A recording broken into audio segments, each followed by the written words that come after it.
Starting tonight, down just outside D.C., the PLL Championship Series gets underway.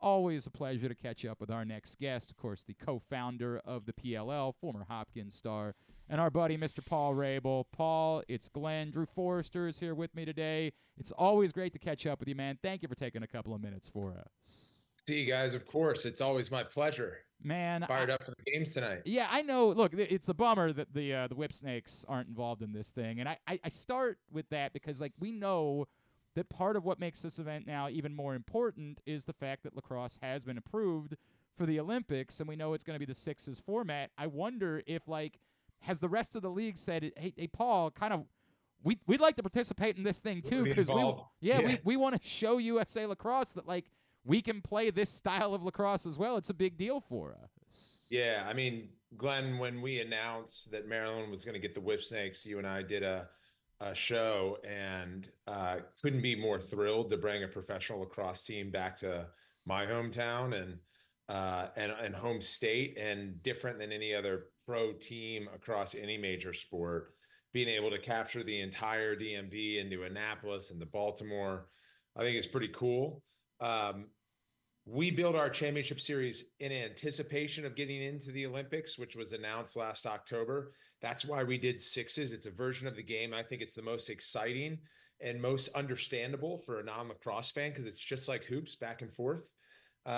We also took a page out of the Champions League in Europe, and the way to qualify is finish in the top four. So it creates, during our regular season, some additional debate and excitement as you get to the back part of the regular season schedule, where the top two teams are fighting to secure a bye, like the NFL. The bottom two teams are fighting to make the playoffs, and the middle two teams are fighting to qualify for the Champ Series. I get it. I just imagine everybody else wants to be a part of it. I really do wonder. Not good enough. Paul, I'm not telling you how to run your business. You got that figured out. I'm not that. I just really do imagine that there are guys that are like, I want to be a part of this thing, and how do I get my shot to show that I can play this? It's such a different world, right? I'm sure you've been thinking about that. I don't know how else. The guys that are playing for the Whips. I don't know how, these guys. Well, they got to finish it. They got to finish in the top four. There you go. That's your answer.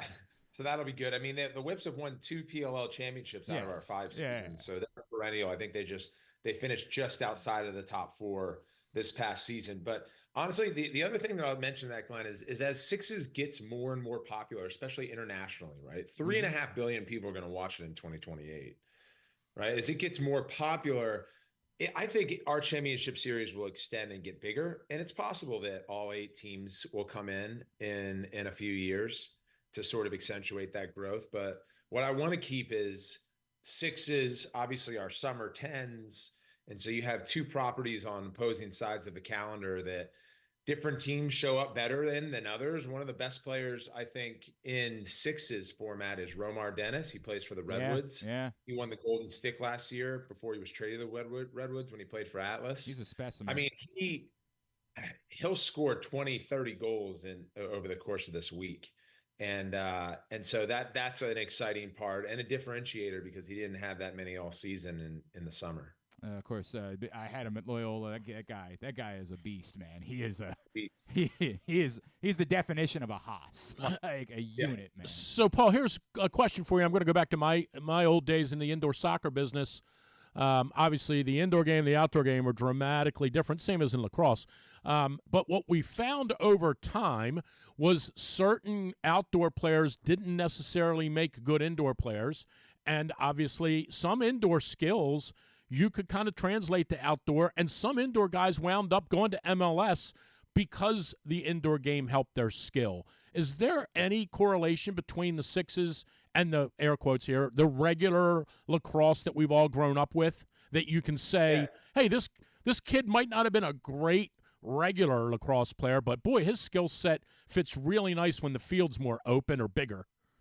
Yeah, I mean, it's a great call out. So I actually agree with you and have studied football quite a bit. So outdoor and indoor, or even futsal in Brazil.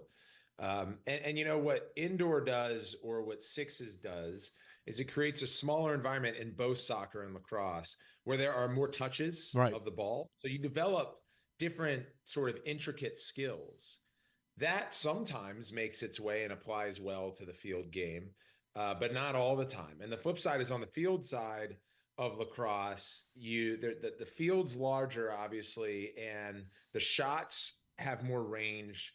The athleticism, I think, from your pace and your agility, uh, you could sort of create opportunity there on a bigger pitch, much like in soccer.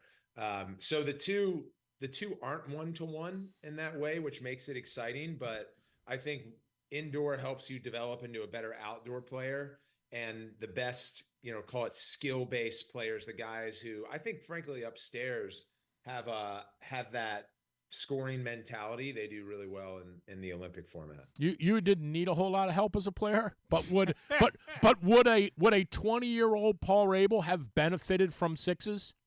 A 35-year-old Paul Rabel would have benefited from sixes. Gotcha. Definitely when I was 20 and 25. I mean, I grew up playing hoops in the DMV. Went to DeMatha, so the basketball was in the water there, and I think the format for me would have been great because I like to get up and down, shoot on the run. I like to cut.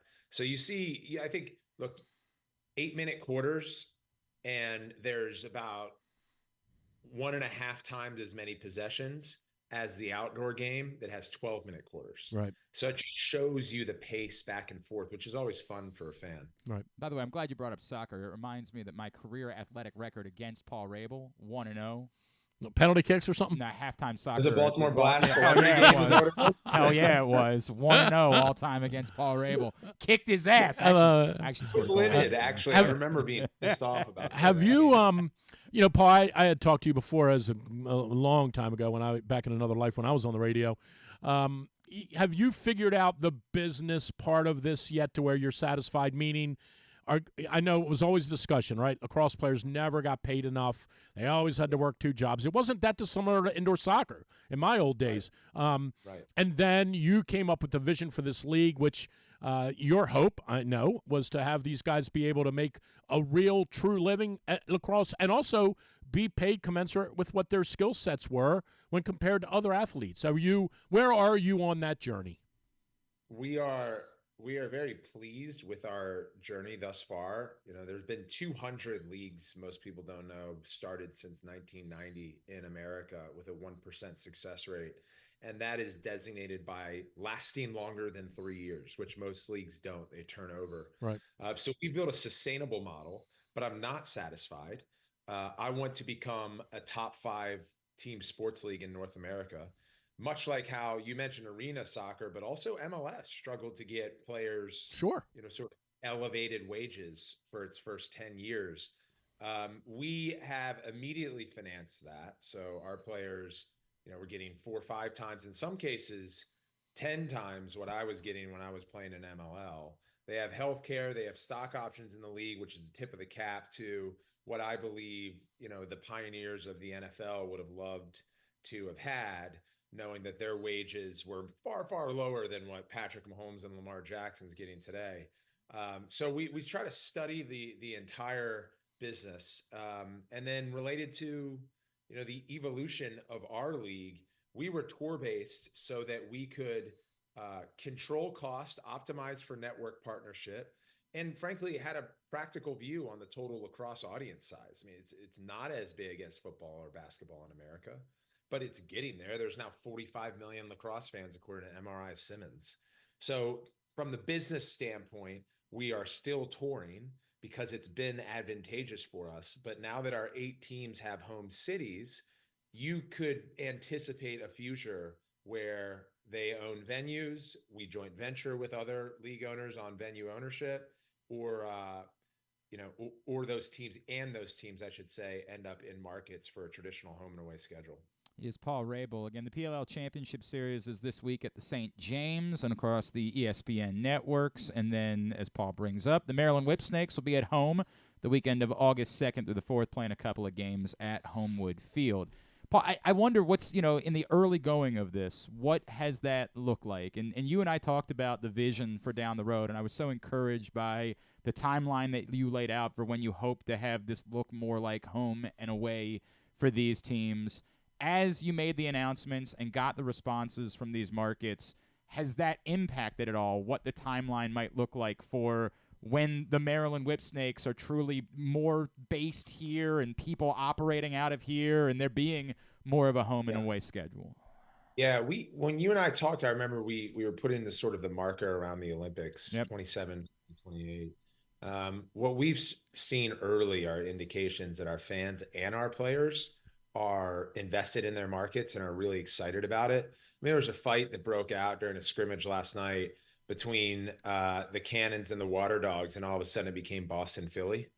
Because people can they know what that DNA is like.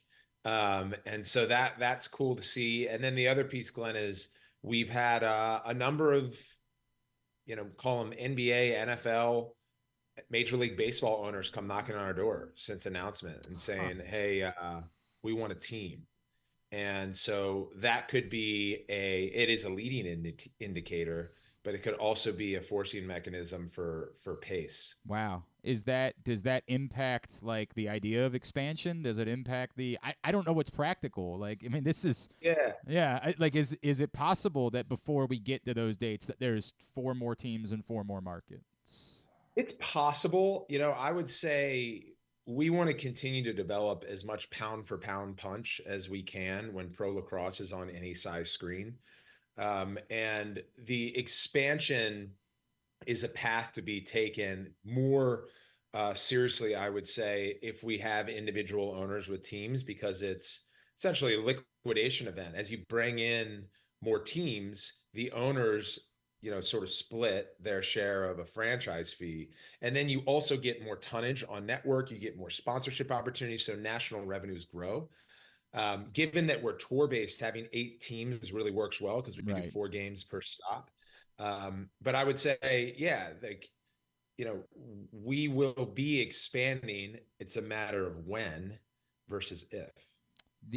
The home field, of course, I know how much Homewood Field means to you. I know how important it is. I also know that when we talked, you brought up the idea that markets could be looking at lacrosse-specific stadiums, and we get the advantage, right? We saw that with MLS. You get to own the parking revenue. You get to own the concession revenue. There's huge advantages to that. How much specifically for our market are you weighing those things, like the importance that the PLL is playing at Homewood Field because it's the home of lacrosse, right? Like it is the hallowed ground. It's Fenway Park. It's whatever you want to call it, versus that interest in maybe owning your own facility. Yeah, I mean, look, both are really interesting to us. We will be, as part of our home teams in these homecoming weekends that we're playing, we'll be dressing up the venues as if it feels like the Maryland Whipsnake Stadium. So we've negotiated that into our leases. So that'll look different than in years past where you come to a PLL weekend. Now you're coming to a Maryland Whipsnakes weekend, and that's why the home team plays twice on both days. Cool. There's always a home game. Related to the Baltimore market, related to more widely Maryland, we're already having conversations. We're familiar with the venues that are being built on the other side of the harbor.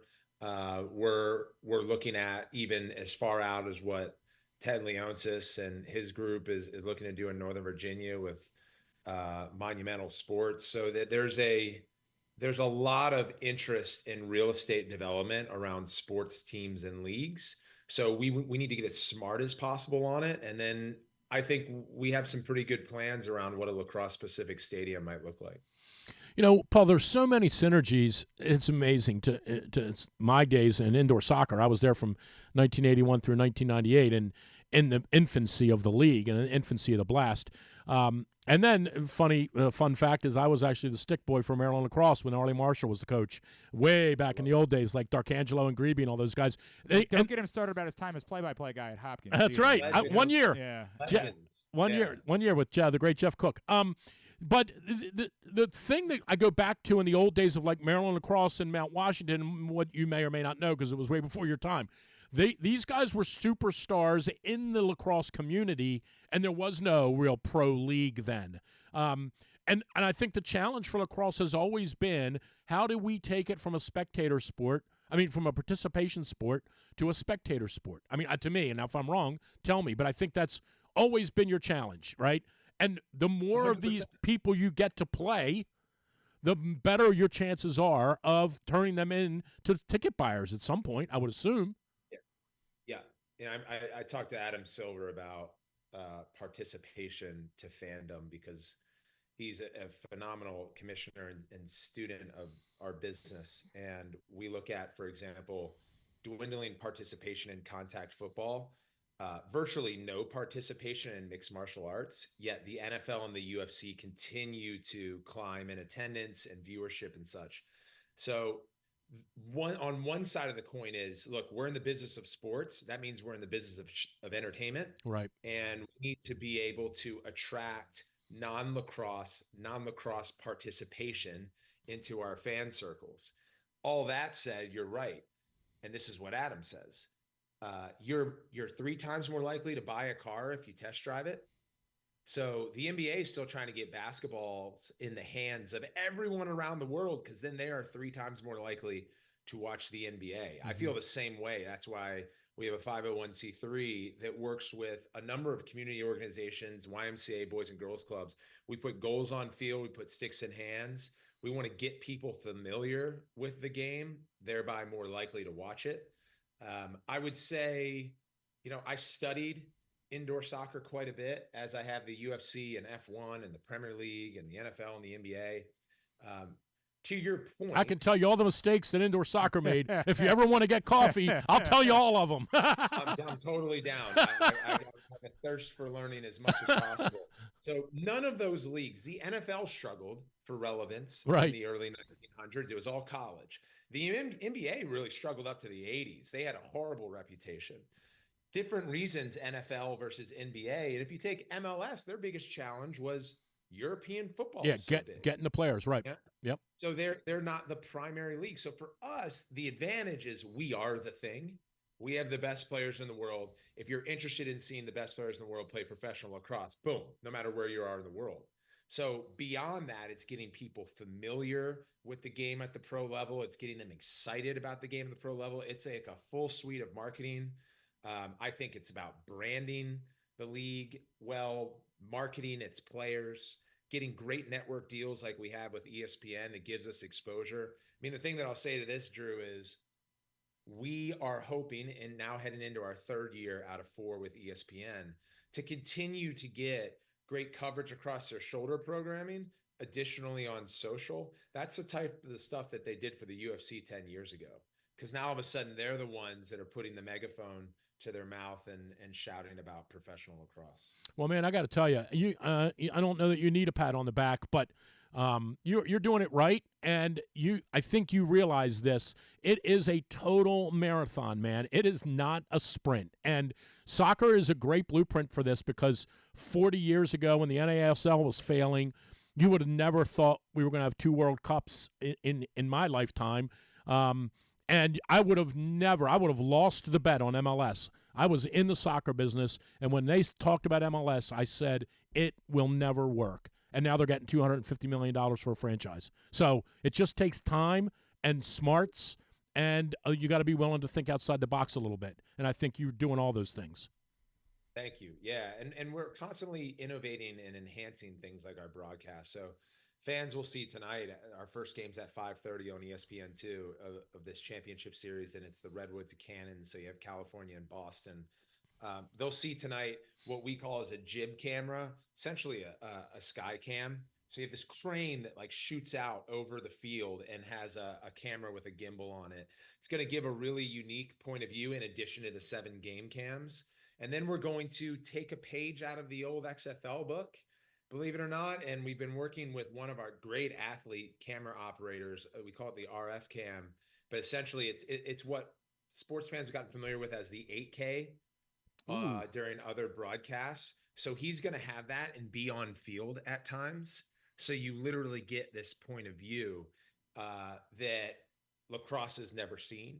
So being able to do some innovative stuff like that will only help, in my opinion, engage more lacrosse fans and bring non-lacrosse fans in. PremierLacrosseLeague.com to find out more about the championship series. Get down to the St. James this weekend, or as Paul mentioned, the ESPN2, ESPN Plus throughout the course of the weekend for games. And Paul, we're going to have to chat again before the book comes out. I can't wait to dive in. May 7th, right, is the release date? May 7th. Book is out nationwide. We will make sure that we chat then. My friend, always appreciate you. Can't wait to see what's next, and I know no doubt that we'll be talking again real soon. Thanks for hopping on with us this morning. Thank you, guys. Appreciate you. Paul Rabil with the Sierra and GCR. It's pretty amazing the synergies between the two sports, and I do think he's a frontiersman a little bit, and probably exactly what the league needs. Indoor soccer started with two business guys, Ed Tepper and Earl Foreman, who were not soccer people at all, but they saw the connection between the indoor arena, no equipment, being able to see the faces of the players, their legs. Honestly, part of the whole thing of the appeal back then of indoor soccer was I'll just call it sexuality, but just the appeal of the male athlete.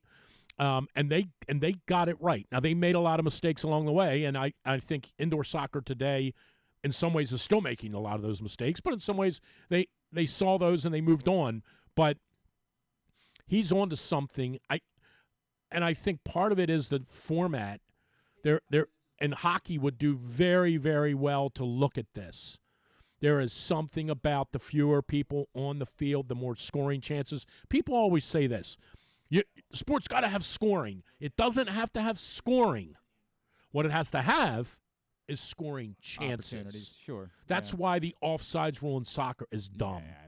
It's completely idiotic. I don't feel as strongly as you do, but I think the punitive way that they use it is insane. Correct. Yeah. This camera. There's a fingernail. It's incredible. That's not what offsides. What people in this country want to see are scoring chances. Opportunities. We don't. The lacrosse games don't need to be 24-23. Right. Just action. Right. Is what so I do think he's onto that. I think one of the biggest things that helps them more than he said, not because he was ignoring it, is they have the best lacrosse players in the world right here. Yep. Yeah, occasionally is some kid come out of Canada who's great? Yep. Sure. Is there one English kid who turns out to be great? Australian. Sure. There was an Indian kid that played at Cornell. There's been a few. Right. Native American. But yes. Right. Right. We have the best players here, and if you even remotely know lacrosse, you know that. Yep. 100%. 100%. So he's on. It's a marathon. We could talk about this for hours. We got to get to Kylie McDaniel here, but I understand what you're saying, and my thought process evolved. The touring thing always threw me off. I hated it, but understanding his the logic in it. His vision for this was not a permanent thing. Right. This was how we were able to do this in order to get to where we want to be. Changed a lot of my thinking. Sure. The PLL.